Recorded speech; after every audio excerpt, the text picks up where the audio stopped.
Good afternoon, this is Matthew Lindsay with Precision Home Group here in Anchorage. Coming to you live today to talk to you about due diligence. This is the due diligence week. It's not a super exciting topic, but it's a topic nonetheless we're going to talk about so you can find out more information about how to properly do your due diligence on a property. Now, due diligence is the period of time once you've submitted an offer on a property to go forward and do all of your research. This is the time that if you find something about a property that you submitted an offer on and you don't like it, you can exit the deal. So it behooves you to do all the research that you can do to find everything out about that property during this time so you can get out of that deal before you move forward with the purchase, right?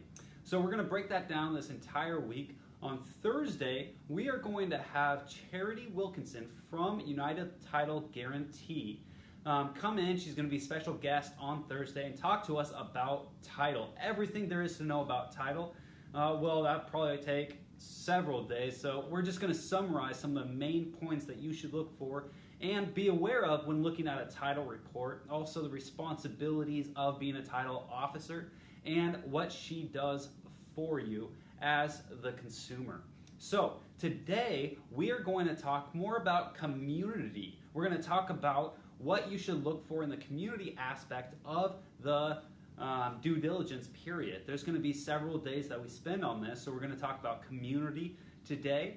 Tomorrow we're going to talk about more of the structure, the structure itself. So that's going to be talking about the inspection of that property, the repairs that need to be done, things of that nature. So more of the structure of the building and what kind of state is that in.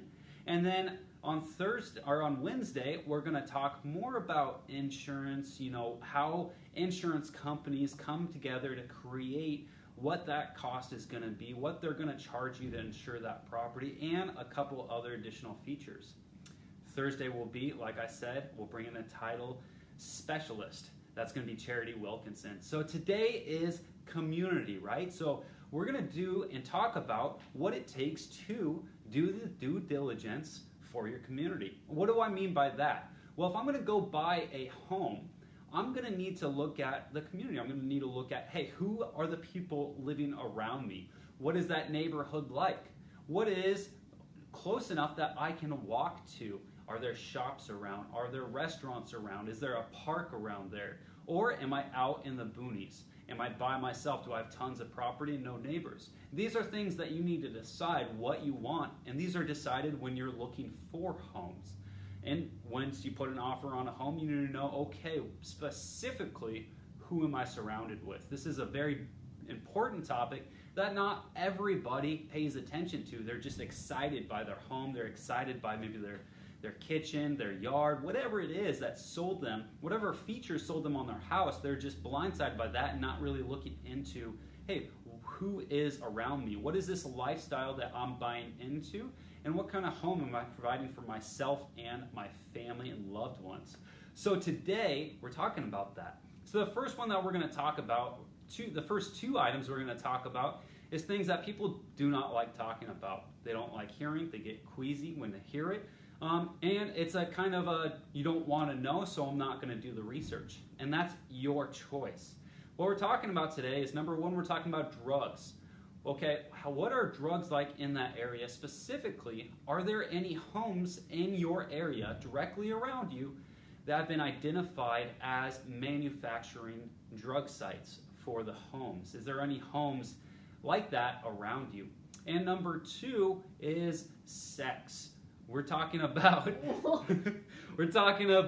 anybody associated on that sexual predator list or anything like that. And so what we want to know is there anybody surrounding you that is on that list? If they are, where are they? Do you want to be in that neighborhood? Well, there are some resources for you to find that out here. You can actually go to the state site. There is a couple of websites that you can go to find out. Some mapping software shows where those homes are, where people have been identified as that, or where homes have been identified as drug sites. So you can go on there to the state website, Department of Safety, and find those out pretty quickly on who's around you. Some neighborhoods are going to be extremely clear. Some neighborhoods aren't. That is up to you to go decide and see if you want to do that research yourself. Okay, so we're going to get out of kind of the topics that nobody wants to talk about. Now let's get into more fun topics. What kind of lifestyle are you looking for?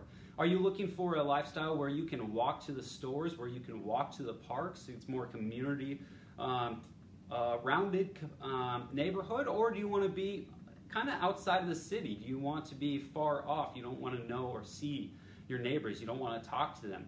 These are some decisions that you got to make. So look around, do the research. Are there neighbors around you? When you drive down the street, do they wave and say hi? Do they stop you and want to talk? Do they bring over, homewarming gifts? Do they want to be involved in your life? These are pretty easy things that you can do. One of the best things that you can actually do is when you go to an inspection, when you go to the home, when you're driving by, do people want to engage with you?